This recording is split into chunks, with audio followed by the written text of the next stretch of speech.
जम्मू कश्मीर में हो रहे आतंकी हमलों ने एक बार फिर देश में माहौल को गर्मा दिया है।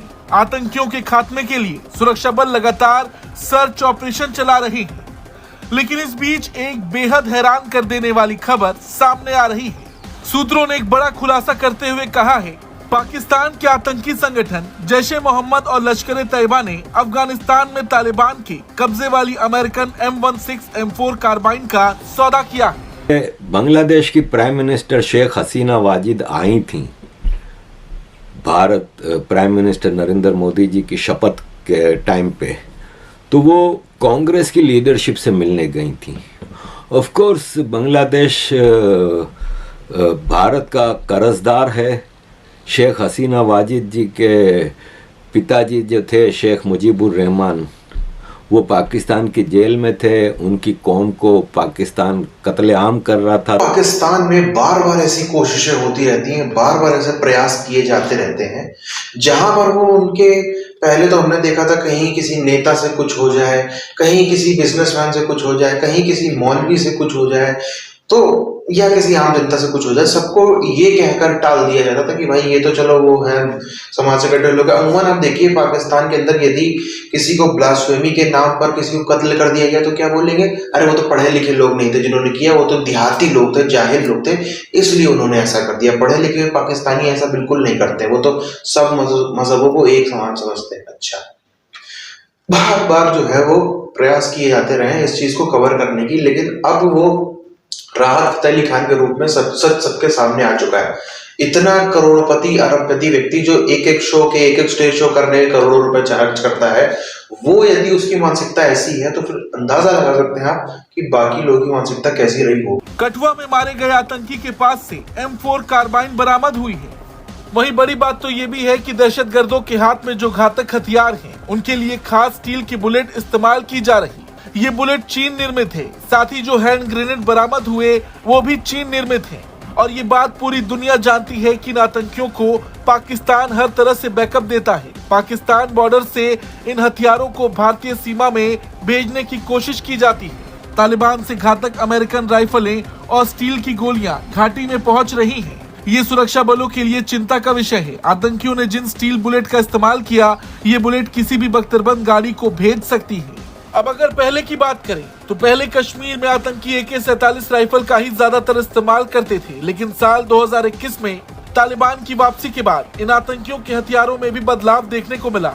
जो हथियार तालिबान के हाथ लगे उसमें से कुछ पाकिस्तान के रास्ते जम्मू कश्मीर तक पहुंचने लगे। हालांकि एक बार फिर इस बात को हवा मिलने लगी है। अफगानिस्तान में तालिबान के कब्जे वाली अमेरिकन M16 M4 कार्बाइन का सौदा इन आतंकियों ने कर लिया है, और अगर ऐसा सच में हुआ है तो ये एक चिंता का विषय है। शेख हसीना वाजिद जी से मुलाकात के लिए जाहिर है ये तो नहीं है कि वो अचानक आके घर की घंटी बजाई होगी और कहा होगा कि मैं मिलना चाहती हूँ, है ना, पहले से टाइम सेट होगा। तो कांग्रेस के प्रेसिडेंट कहाँ हैं, या उनको सिर्फ वो गालियां देने के लिए और मतलब उल्टी सीधी बातें करने के लिए रखा है, बाकी उनकी कोई औकात नहीं है? वो क्यों नहीं थे? फिर करंट कांग्रेस लीडरशिप में सिर्फ एक आदमी है जो भारत का प्राइम मिनिस्टर रहा है, मनमोहन सिंह साहब। तबीयत उनकी खराब है, लेकिन सिंबलिकली उनके घर पे रखी जा सकती थी मीटिंग। जैसे इलेक्शन के बाद एडवाणी साहब बीजेपी के सीनियर लीडर हैं, सब उनके घर पे गए मिलने के लिए। एक और बात मैं इधर वो करना चाहूँगा कि नसीरुद्दीन शाह साहब ने कहा है कि मेरी ख्वाहिश है कि प्राइम मिनिस्टर नरेंद्र मोदी वो मुसलमानों की गोल टोपी स्कल कैप जिसको कहते हैं वो पहनेंगे किसी दिन, क्योंकि उन्होंने 2011 में वो उनको पहनाने की कोशिश की गई तो मना किया था।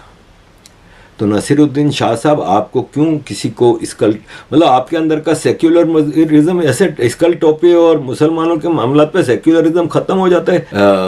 असदुद्दीन अवैसी या दिल्ली की जामा मस्जिद का इमाम बुखारी किसी दिन हिंदुओं का कपड़ा पहने, टीका लगाएं, आरती करें, कभी इन्होंने ये ख्वाहिश का इजहार किया? अगर सेक्युलर है तो फिर वो सबके लिए बात करेगा ना, वो टोपी की बात क्यों करता है? ये है जावेद अख्तर, नसीरुद्दीन शाह, इन लोगों के सेक्युलरिज्म। ये एथेइस्ट बनने की कोशिश करते हैं कि हम तो एथेइस्ट हैं।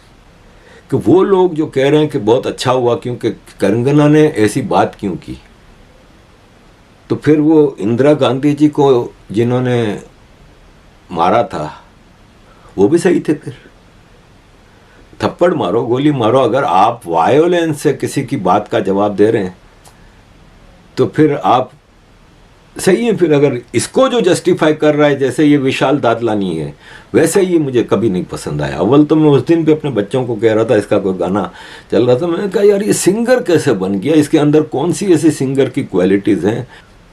ये टेररिज्म को बढ़ावा देने वाली बात होती है।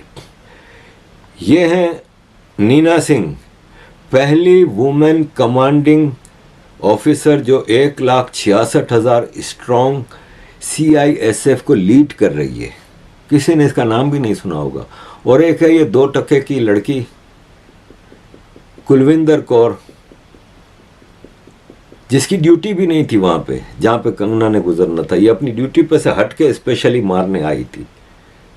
इसको नौकरी से ही नहीं निकालना चाहिए, इसको ऐसी सज़ा दो कि दूसरा कोई, when you are on a security, specially security, police, फौज, security, airport security, in post पे हैं, आपका पर्सनल एजेंडा वहाँ पे होना ही नहीं चाहिए। कनाडा में खालिस्तानियों ने इंदिरा गांधी जी की मूर्ति पे फायरिंग करके एक मैसेज दिया है। इसको लाइटली नहीं लेना चाहिए। अगर यही काम इंडिया में कोई जस्टिन ट्रूडो की मूर्ति पे करेगा तो पूरा वेस्ट का मीडिया चीख रहा होगा कि इंडिया में हिंदुत्व एक्सट्रीमिज्म ये हो गया वो हो गया। इसी तरह जो अभी रियासी में टेररिस्ट अटैक हुआ है उसको भी लाइटली नहीं लेना चाहिए। अभी तक हमने इसको इंटरनेशनलाइज किया ही नहीं है, क्योंकि ऑर्डर ऑफ द डे मुसलमान तो करता ही रहता है, उस पर कोई वो नहीं। एक यात्रियों भरी बस जाती है यात्रा करने हिंदुओं की, उसको पाकिस्तान से आए हुए अमेरिकन हथियार लेके टेररिस्टों ने मारा।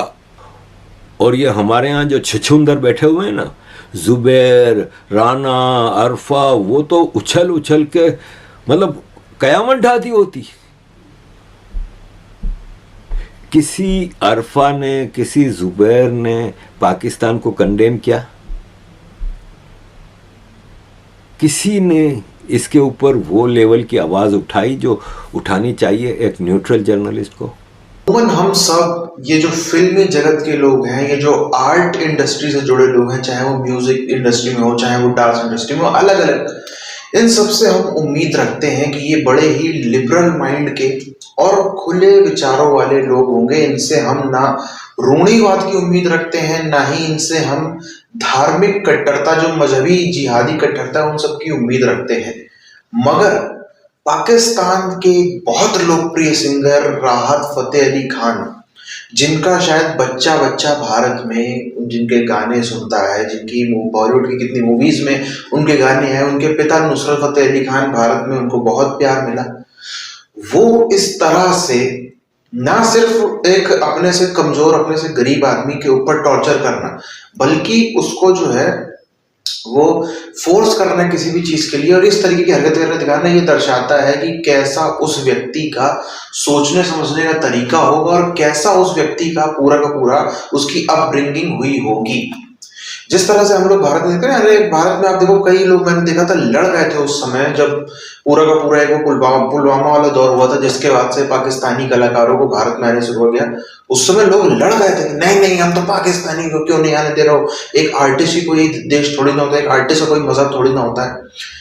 आज वो सब लोग अपने अपने घरों में मौन बैठे हैं, उनके पास में कोई जवाब देने को नहीं है। यदि हम इसको मामले को और बड़े करके बात करें, जिस तरीके से पाकिस्तान के अंदर सिंपल 9-9 साल के हिंदू बच्चों को, 8-8 साल के बच्चों को, क्रिश्चियन बच्चों को, हिंदू बच्चों को, सिख बच्चों को जिस तरीके से ब्लास्फेमी के लॉ लगाकर जेलों में डाला जाता है, जिस तरह से लड़कियों को, वो माइनॉरिटी की लड़कियों पे, हिंदू हो, सिख हो, क्रिश्चियन हो, उनको जबरन उठा के ले जाते हैं, पूरा का पूरा उनको फोर्स कन्वर्जन काम कराते हैं, ये सब चीजें कोई भी नई नहीं है। मगर पाकिस्तानी ये बोल करके उस चीज से अपने किनारा काट लेते थे कि आखिर ये सब तो जो गांव में देहात में लोग रहते हैं, जिनको ज्यादा वो है, वो लोग ये सब करते हैं। हमारे शहरों में आके देखो, लाहौर में, कराची में, इस्लामाबाद में, वहां सब नहीं होता है। सबके सामने है पाकिस्तान की तस्वीर। जब टॉप के लोग इस तरीके की हरकतें कर रहे हैं तो गरीब लोग, तो जो गरीब हैं, जो बाकी सब समाज में बैठे लोग हैं, वो क्या करते होंगे सोचना भी मुश्किल है।